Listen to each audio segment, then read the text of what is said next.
In today's video, I'm going to talk about the difference between restriction and eating healthy. If you're new to this channel, my name is Kevin and I'm making eating disorder recovery simple. If you haven't already, hit the subscribe button and don't forget to check out my podcast. You can find information below. And don't forget to join my email list. You can also find a link in the description box.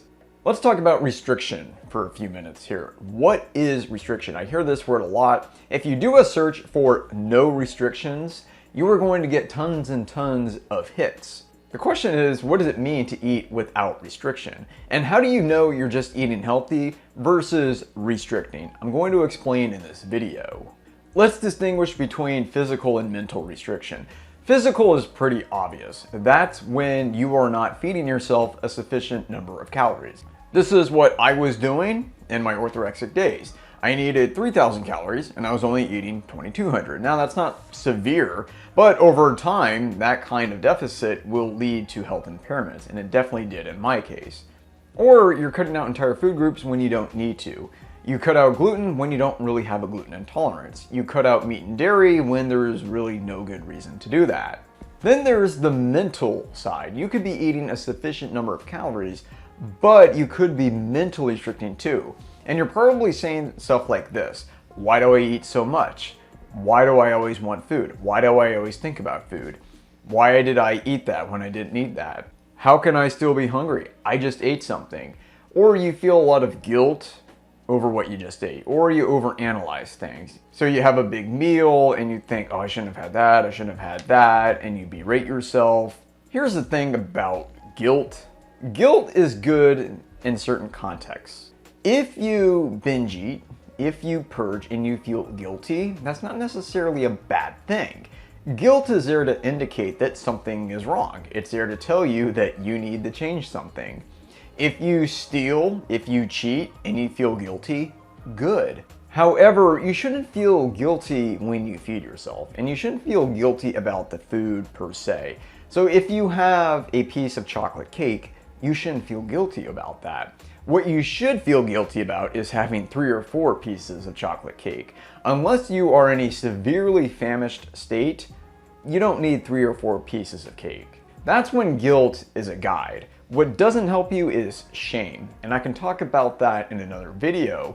But shame is when you start to take the behavior personally, when you start to conflate the behavior with who you are.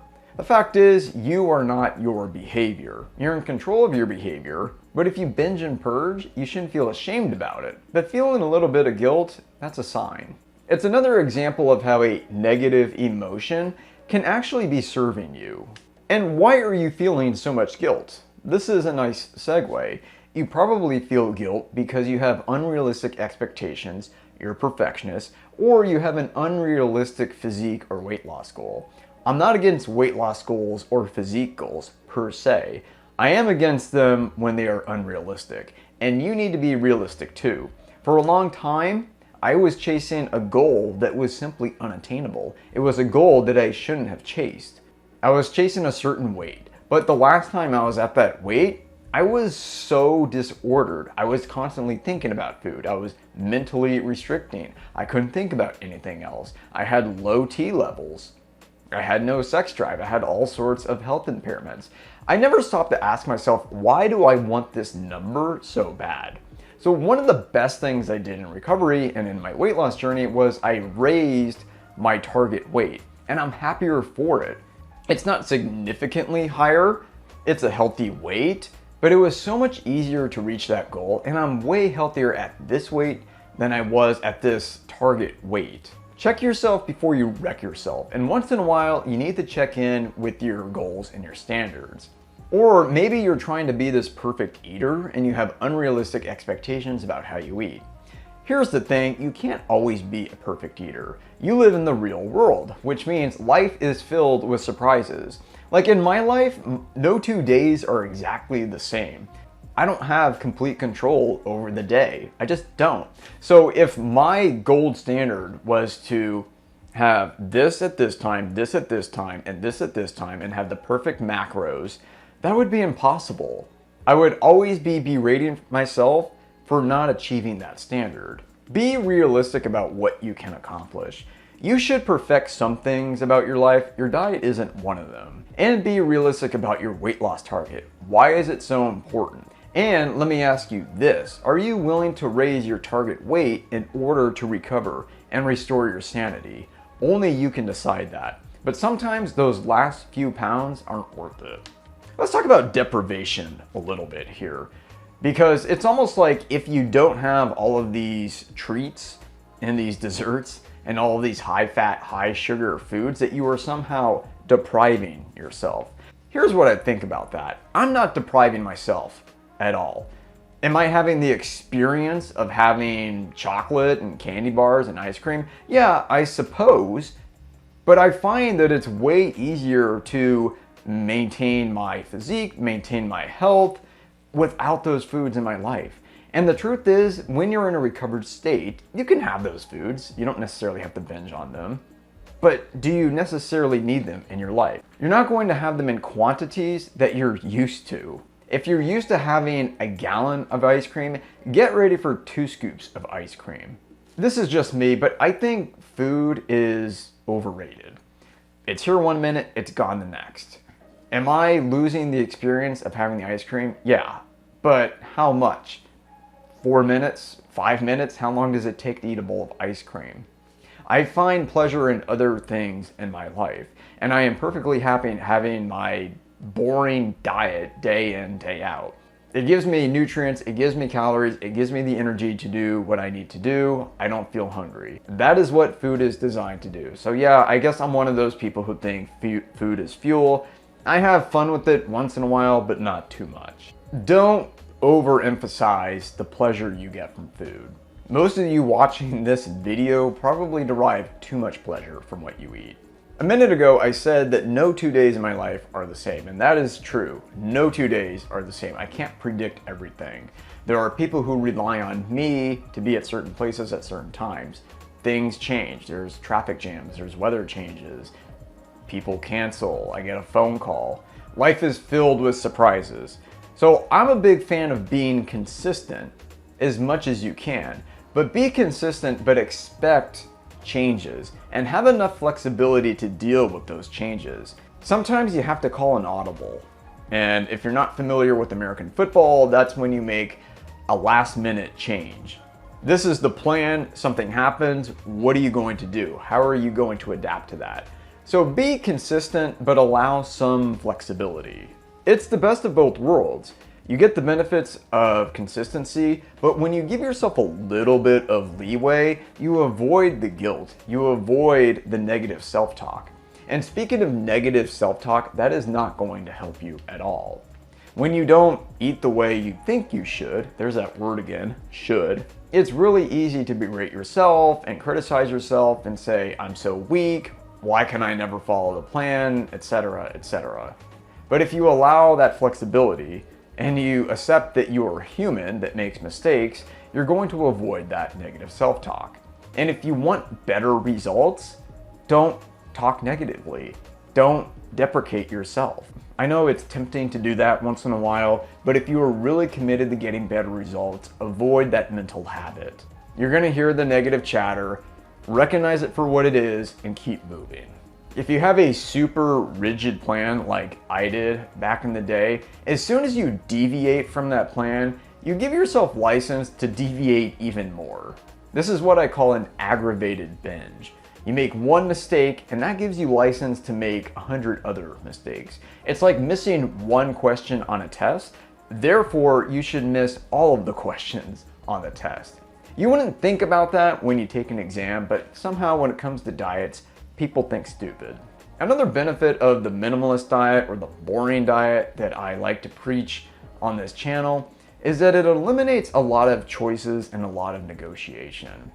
When you become somebody that doesn't eat those foods habitually, you don't have to think about it.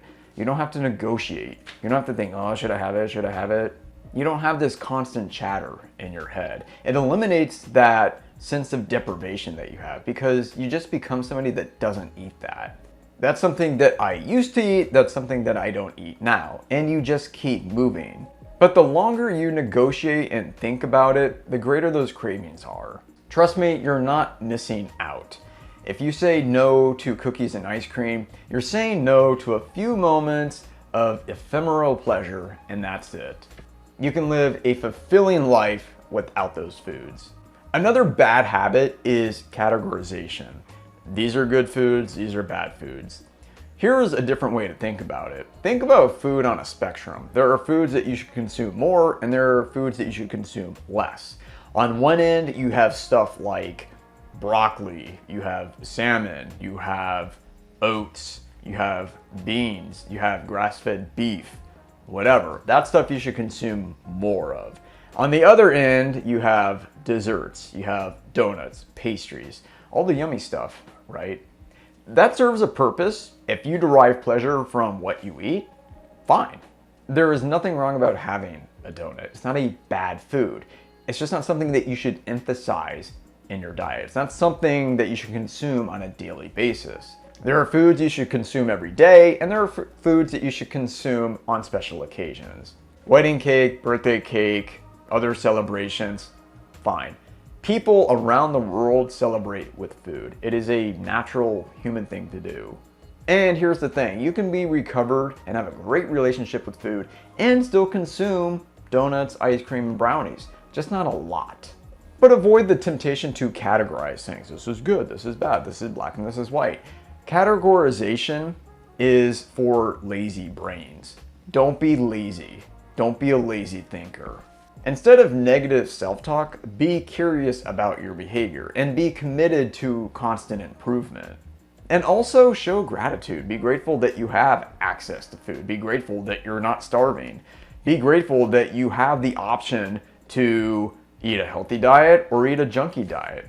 Be grateful that you have access to supermarkets where there's freezers and self-checkout and there are 20,000 different products on the shelves. Your grandparents would have killed to have access to that level of food. Be grateful that you have apps. Be grateful that you have YouTube. Be grateful that you have all of this knowledge. So replace negative self-talk with curiosity and gratitude. And then let's talk about hunger. When you are eating, ask yourself this: are you eating because you are hungry, or are you seeking a stimulus? Are you seeking a cheap thrill? Are you looking for a way to boost your mood? Again, it's not necessarily a wrong thing, it just comes with certain consequences.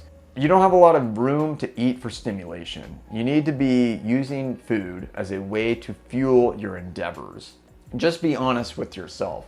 And everybody does this. Nobody is a perfectly physiological eater. Nobody eats purely out of hunger. I don't, nobody else does. Everybody uses food at some point as a way to get through the day, to complete a task, to make hard things a little less difficult. It is natural. The question is, how often and how much are you doing it? Conclusion. The definition of recovery is not having all of your binge foods or all of your fear foods. The definition of recovery is putting food in its proper place, not just in your life and in your body, but also in your mind. If you're eating a perfect diet, but you're thinking about it all the time, can you really say you're recovered? I would argue no. On the other hand, you can be like me and not have former binge foods in your life, and you can still be recovered, as long as you're giving yourself a sufficient number of calories to fuel whatever it is that you're doing. Also, look at some of the rules that you have. Do you need these rules? Where did you get these rules? I used to have so many rules. It was like a big booklet of rules. The problem with rules is that they're meant to be broken. I encourage you to replace those rules with guidelines and standards. Guidelines are easy. Guidelines, you can have 10 guidelines that will help you make correct decisions each day. Checklists are even better. Standards are even better too. A standard could be, I never abuse myself with food. I never eat while standing up. If you're binging or purging, you are abusing yourself with food. So raise your standards. Get rid of the rules and have more standards, checklists, and guidelines. And finally, regarding weight, because I think it's hard to talk about restriction without talking about weight. I think obsession with weight is connected with restriction. If you didn't care about your weight, you would never restrict. Let me just say this. Eat whole, simple foods. Eat when you're hungry. Do that for a sustained period of time, and let the chips fall where they may. You might not like where the chips fall where they may, but don't play with biology. You will not beat biology. Sometimes you just have to accept things for the way they are. Don't spend the rest of your life trying to change something that you can't. I hope you found this video educational and entertaining. Don't forget to subscribe and check out my podcast and my email list in the description box. If you liked this video, I'm sure you'll like one of the other videos that you see on the screen. Click one of them and I'll see you there. And as always, eat the way you're designed to.